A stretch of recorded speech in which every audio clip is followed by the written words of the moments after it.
Kayaknya susah banget ya deh. Oke, Kak Denis. Ya, ini gimana nih soal pelanggaran kode etik yang dilakukan Abang Bang Asman? Jadi ini semua makin memuncak buat gua emosinya karena dia ngelaporin mantan kliennya, yaitu Samsul. Laporin di laporan itu menurut gua nggak pantas buat Bang Samsul. Karena Bang Samsul biar gimana pun adalah dia itu sebagai mantan klien yang sudah pernah membayar jasa-jasanya. Berarti dia kan pernah terima duit dari Bang Samsul dong. Iya kan? Jadi nggak pantas lah Bang Samsul udah pernah bayar dia secara full. Jadi itu belum lagi dia pernah minta iPad buat anaknya ke Bang Samsul dan itu udah dipenuhi. Dan Bang Samsul juga mohon maaf, menurut saya orang dari menengah bawah, jangan dibikin tambah susah lagi lah. Itu kan udah bekas kliennya, masa lo laporin dia ke polisi sih? Kan tega banget. Menurut gua dia nggak punya nurani lah menurut gua. Jadi orang tuh sebagai pengacara harus punya nurani. Dan ini juga salah satu yang bikin gua akan lapor ke kode etik, ke Dewan Kehormatan.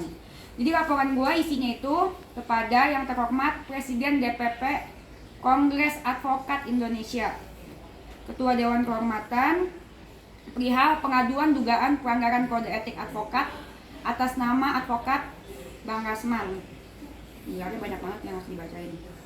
Terus begitu saya Denis, terus begitu dengan ini mengajukan pengaduan atas dugaan pelanggaran kode etik advokat.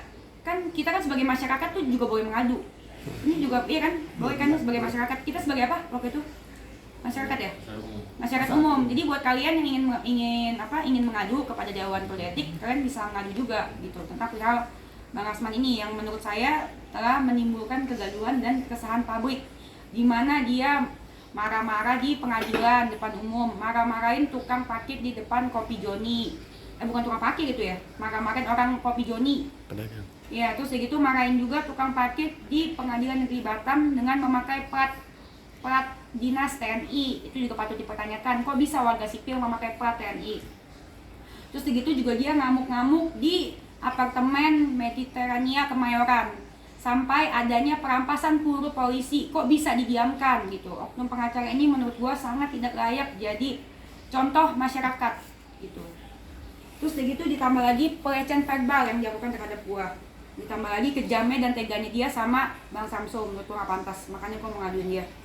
Dengan ini mengajukan pengaduan atas dugaan pelanggaran kode etik advokat demi perbaikan kualitas penegak hukum di Indonesia sebagai berikut. Saya Denis Charesa telah merasa dilecehkan secara verbal non fisik oleh Bang Rasman, melakukan sikap yang tidak sopan kepada saya di hadapan umum dengan bukti-bukti berikut. Gua ada ambil bukti-bukti. Buktinya banyak.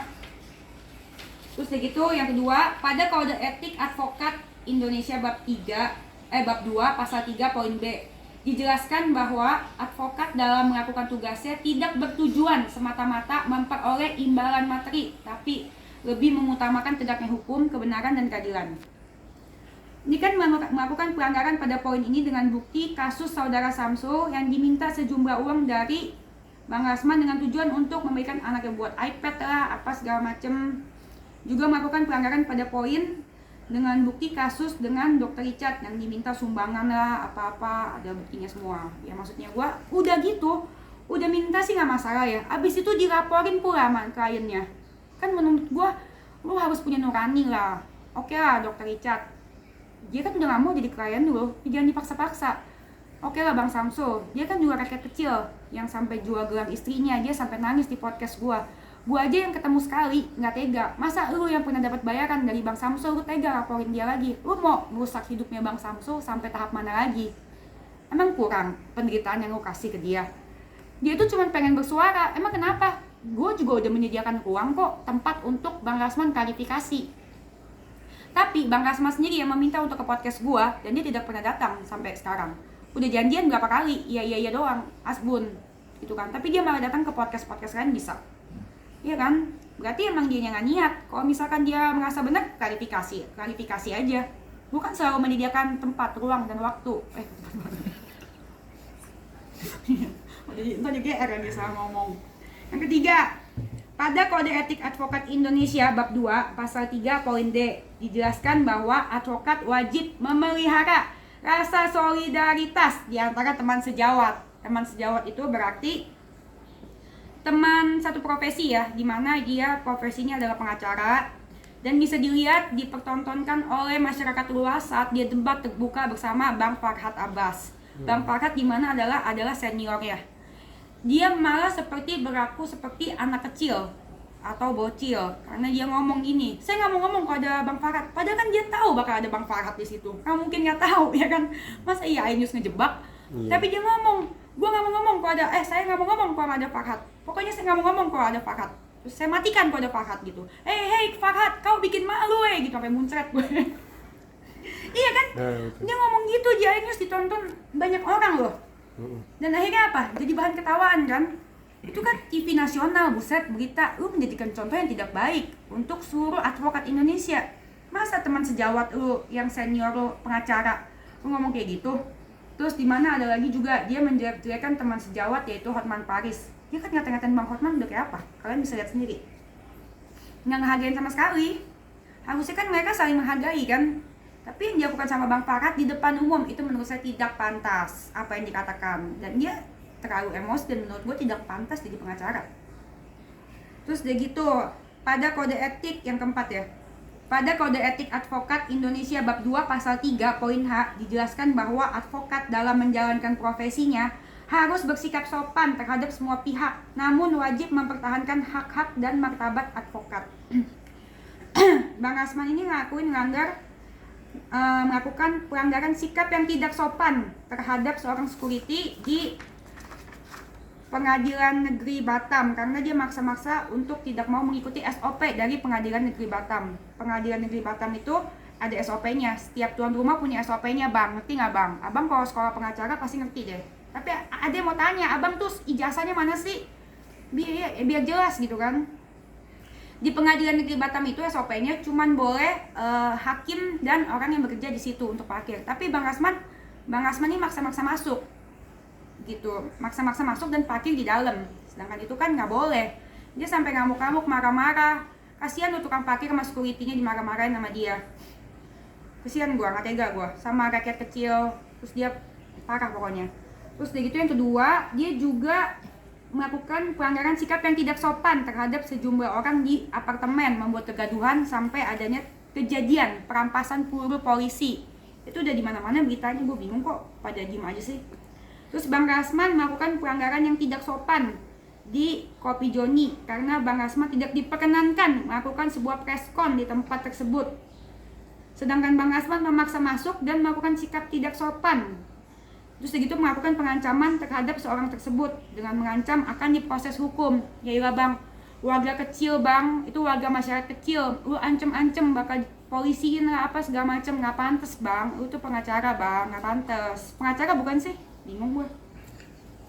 Terus segitu Bang Rasman melakukan pelanggaran sikap yang tidak sopan terhadap pengacara Dr. Richard dan sejumlah orang di Pengadilan Negeri Jakarta. Itu Pengadilan Negeri loh Bang, instansi dimana yang harusnya lu hormatin. Kalau lu sekolah hukum lu pasti ngerti Bang itu. Kalau ya. Terus segitu Bang Rasman melakukan pelanggaran sikap yang tidak sopan dengan saudari Denis gue dengan melakukan pelecehan seksual non fisik secara verbal dengan mengomentari bagian tubuh dan melakukan ajakan seksual secara eksplisit dari saudari Denis Charesta. Nggak pantas Bang kayak gitu Bang. Ngomong bongkar mesin apa segala macem. Itu menurut gue apa ya? Lu offside ya. Kalau kata wasit udah kartu merah kali, bukan kartu kuning lagi. Ngomong bongkar mesin apa segala macem. Itu lu merendahkan seluruh kaum wanita. Terus segitu ngomongin bagian tubuh apa segala macam, itu nggak pantas Bang keluar dari mulut seorang pengacara. Nanti takutnya kalau ini didiemin, orang akan ngatain wanita gampang banget, bongkar mesin apa segala macam. Terus Anda juga ada bilang jangan mahal-mahal ya syaratnya ya, karena bukan tipe saya Bang. Cewek tuh nggak ada harganya, nggak bisa dibeli. Gitu. Psikis sebel banget gue. Iya, terganggu banget. Jadi kan ini kan orang pada mikirnya aneh-aneh. Ya kan masih single gue. Itu merusak mental orang dan tidak patut dijadikan contoh untuk seluruh masyarakat Indonesia. Dan dia ngomong itu kan di hadapan masyarakat luas, orang nonton. Emak gue nonton dan gue merasa dilecehkan. makanya tidak ada damai. Terus yang kelima, pada Kode Etik Advokat Indonesia bab 3 pasal 4 poin B dijelaskan bahwa advokat tidak dibenarkan memberikan keterangan yang dapat menyesatkan klien. Contohnya, dulu dia bilang, ini awal mulanya gue dan korban semua resah. Dia bilang Medina itu sakit bipolar tingkat tinggi. Padahal dia sampai dikomplain sama Bipolar Care Indonesia. Nggak ada bipolar akut tingkat tinggi. Ini permasalahan pertama gue sama si abang ini. Dan sama korban-korban. Habis itu merembet gitu. Terus di itu dia juga bilang katanya terhadap media, kalau misalkan kasus Medina sama Uya itu bukan penipuan jual beli mobil, tapi pinjam meminjam. Itu menyesatkan klien, gimana korban gak marah. Dan gue sebagai orang yang mengenalkan Uya sama Medina ya marah lah, karena waktu itu gue masih merasa gak enak gitu. Sekarang juga gak enak sih. Terus kayak gitu, pada Kode Etik Advokat Indonesia yang ke-6 bab 3 pasal 4 poin D dijelaskan bahwa dalam menentukan besarnya honorarium advokat wajib mempertimbangkan kemampuan klien. Terus ini juga pernah dia memaksa saudari Lasti ya untuk menjadi kliennya, ada di YouTube gua. Terus nomor 7, pada Kode Etik Advokat Indonesia bab 3 pasal 4 poin E dijelaskan bahwa advokat tidak dibenarkan membebani klien dengan biaya-biaya yang nggak perlu. Ya kan, dia kan pernah minta iPad ke Samsung ya kan untuk anaknya. Terus minta sumbangan juga buat apa sih hajatan ya waktu itu ya? Beli kamera. Oh, buat beli kamera. Iya, masa dia mau beli kamera? Katanya karena dia mau buat beli kamera karena dia mau punya tim YouTube ya? Iya. Apa tim apa sih? Iya, tim dokumentasi. Tim dokumentasi gitu. Tapi kayaknya abang mesti ganti deh kameramen abang deh bang. Masa spanduk jual beli mobil bekas bergaransinya di shoot sih? Kalau kameranya handal nggak mungkin. Terus dari itu, pada Kode Etik Advokat Indonesia bab 3 pasal 4 dijelaskan advokat wajib memegang rahasia jabatan tentang hal-hal yang diberitahukan klien serta kepercayaan, dan wajib tetap menjaga rahasia itu setelah berakhirnya hubungan antara advokat dan klien itu. Terus dari itu yang nomor 9, banyak yang gue laporin ya. Pada Kode Etik Advokat Indonesia bab 3 pasal 4 poin J dijelaskan bahwa advokat yang mengurus kepentingan bersama dari dua pihak atau lebih harus mengundurkan diri sepenuhnya dari pengurusan kepentingan tersebut. Karena kan dia kan ngurusin Medina, tapi dia punya klien juga, yaitu adalah lawannya Medina. Dua orang per satu gitu. Dia pernah ngomong, ada kok buktinya. Ini adalah edukasi guys, jadi untuk masyarakat di luar sana yang mau ngadu ke Dewan Kehormatan bisa juga, kayak gua gini. Pada Kode Etik Advokat Indonesia bab 4 pasal 5 poin A dijelaskan bahwa hubungan antara teman sejawat advokat harus dilandasi sikap saling menghormati, saling menghargai, dan mempercayai. Ini kan tadi udah gua jelasin ya. Yang dia sama Bang Farhad, sama Bang Hotman itu parah ngata-ngatainnya. Oh, ini juga nih. Pada Kode Etik Advokat Indonesia bab 7 pasal 8 poin B dijelaskan bahwa pemasangan iklan semata-mata untuk menarik perhatian orang adalah dilarang, termasuk dengan papan nama, dengan ukuran atau bentuk yang berlebih-lebih. Dia punya billboard guys, papan gede gitu guys, warnanya hijau, ya kan? Billboard gede, terus ada logo, mohon maaf, fotonya Pak Jokowi sama Maruf Amin ya? Ditaruh di situ. Emang boleh ya? Emang udah dapat izin dari Pak Jokowi? Itu kan menyesatkan klien. Terus dia baliho tuh sama billboard ya? Iya. Itu yang hijau ya? Iya. Oh ya itu. Terus lo tau gak sih kalau misalkan lu ke apartemen di Medit yang kemarin kan, dia banyak nempelin poster-poster dia sendiri di lobbynya. Kesana deh, gua ada fotonya. Itu berarti ada unsur iklan ya? Iklan, ternyata nggak boleh. Dibolehkan. Iya, ternyata nggak boleh. Gua baru baca. Pada Kode Etik Advokat Indonesia bab 7 pasal 8 poin E dijelaskan bahwa advokat tidak dibenarkan melalui media massa mencari publisitas bagi dirinya atau untuk menarik perhatian masyarakat mengenai tindakan-tindakannya. Nah ini kalian tahu sendiri lah ya, dia cari publisitasnya kayak apa kan ya. Jadi menurut gue itu tidak dibenarkan. Dia sering banget kan tuh konvers, hampir setiap hari raja konvers. Demikian surat pengaduan ini dibuat dan berharap Dewan Kehormatan DPP Kongres Advokat Indonesia dapat menindaklanjutinya agar kiranya Dewan Kehormatan DPP Kongres Advokat bisa menindaklanjuti pelanggaran kode etik yang sudah dilanggar oleh Bang Rasman. Oke, dan diberi tindakan sesuai dengan Undang-Undang Advokat dan Kode Etik Advokat. Hormat saya Denis Karesta. Jadi ini akan gue kirimkan hari Senin. Semoga diterima dengan baik. Ini untuk kelangsungan untuk kepentingan masyarakat Indonesia, karena dibuat oleh Bang Rasman itu sudah meresahkan masyarakat. Bukan saya aja seorang diri yang merasa terlecehkan, dia juga sama teman sejawat tidak saling menghargai, dan menurut gue sudah sangat parah dan mengancam laporin polisi lah ke orang yang kopi Joni itu, dan menurut gue parah. Dan menggunakan mobil dinas tanpa izin itu juga menurut gue parah, itu perlu ditelusuri, dan ijazahnya itu perlu ditelusuri menurut gue. Ya patut dipertanyakan. Kalau misalkan emang omongan gue ada yang salah, ya tunjukin dong buktinya, mana. Itu aja sih, gampang. Ini biar ada efek jerah juga nggak sih Kak dari? Ya iya, kalau efek jerah kan gue sudah melaporkan ke Polda. Dan mohon doanya buat seluruh warga Indonesia biar tidak adanya terjadi pelecehan verbal yang dilakukan laki-laki seperti ini. Tidak ada omongan-omongan yang bikin kita bikin kita merasa dilecehkan. Mohon doanya aja, semoga dia diberi efek jerah. Dan untuk seluruh advokat Indonesia, mohon ditegurlah teman sejawatmu, karena menurut saya tidak pantas. Dan untuk seluruh advokat Indonesia, saya mau bertanya, Denis mau nanya, emang gak malu ya satu anggota sama Bang Rasman? Gitu, kalau mau ditegur dong, mau diberi apa gitu, kan harusnya ada peraturan dong. Atau mesti dicek lagi ijazah-ijazah? Iya, ijazah-ijazahnya harus dicek lagi. Soalnya masa advokat kagak ngerti untuk omongan apa yang nggak boleh diomongin sama yang boleh. Gua aja yang SMA, cuman SMA kelas 2 aja sekolahnya, tahu mana yang boleh diomongin, mana yang enggak. Gitu. Nah, ini setelah melihat pasal-pasal kan akhirnya jadi tahu pasal-pasal. Iya, ya. jadi merasa pinteran loh gua. Iya. Jadi ini membuat kalian ini untuk ambil kuliah hukum? Sekarang gue belajar dari online aja kan, iya kan, sekarang kan pasal-pasal semua udah online.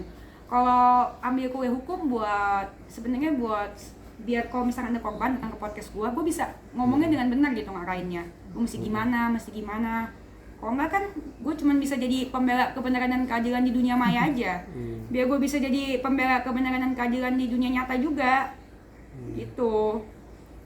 Kalau kode etik advokat ini kan bisa kalian Google gitu. Jadi buat masyarakat yang merasa resah dengan pengacara siapapun kan bisa ngadu sebagai masyarakat.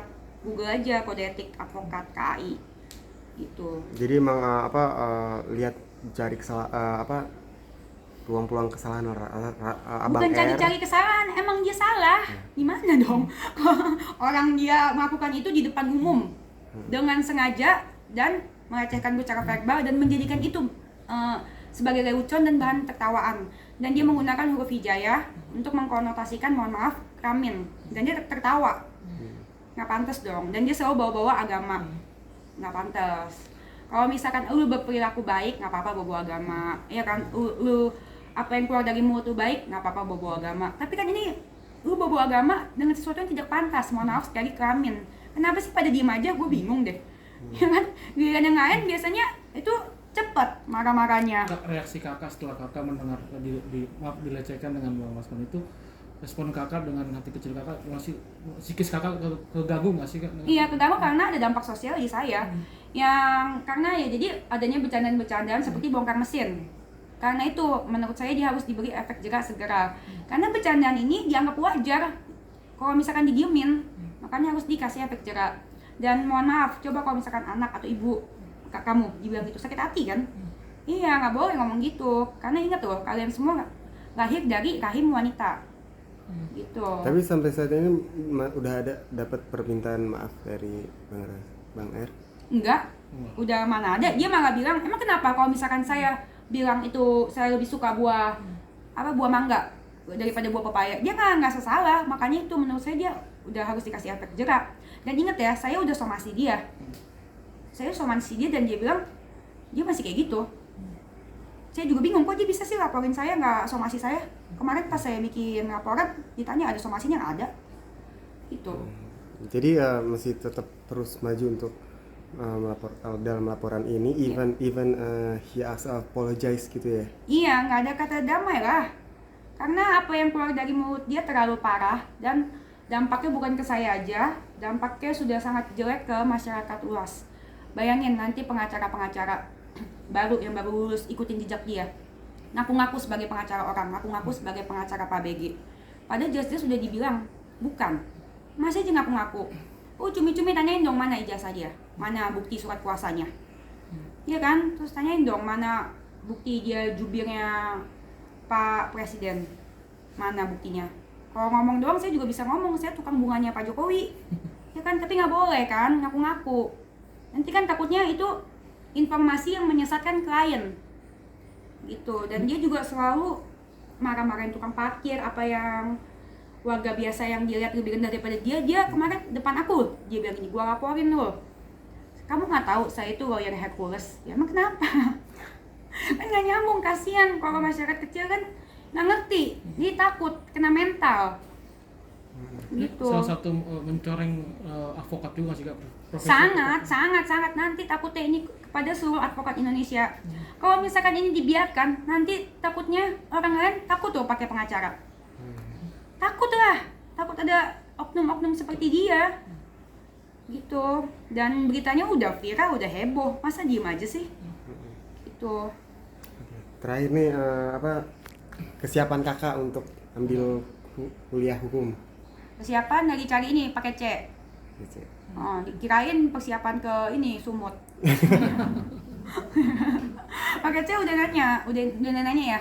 Udah nanya lagi cari yang online biar bisa sampai kerja gitu. Ada rencana pengen buat laporan juga nggak sih Kak ke advokat biar segera dituntasin si Rasmani? Ini sekarang kan yang aku tahu kan KAI dulu yang dari kemarin kan. Nah, jadi nanti aku mau cari ini Google alternatif lain gitu.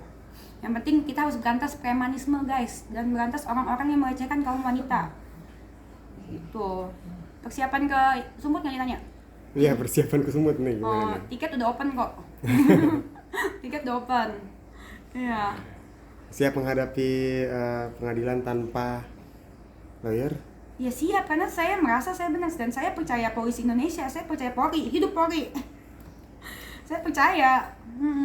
Dan yang dilakukan menurut gua sangat parah dan di depan semua umum. Di hadapan semua umum, netizen masyarakat Indonesia aja bisa menilai mana yang benar, mana yang salah. Apalagi polisi yang lebih canggih. Iya kan? Jadi menurut gua ini biar menjadi contoh untuk wanita di luar sana yang merasa dilecehkan sama orang. Kalian bisa maju sendiri tanpa pengacara, karena nggak semua orang punya uang untuk bayar pengacara. Iya kan? Gitu.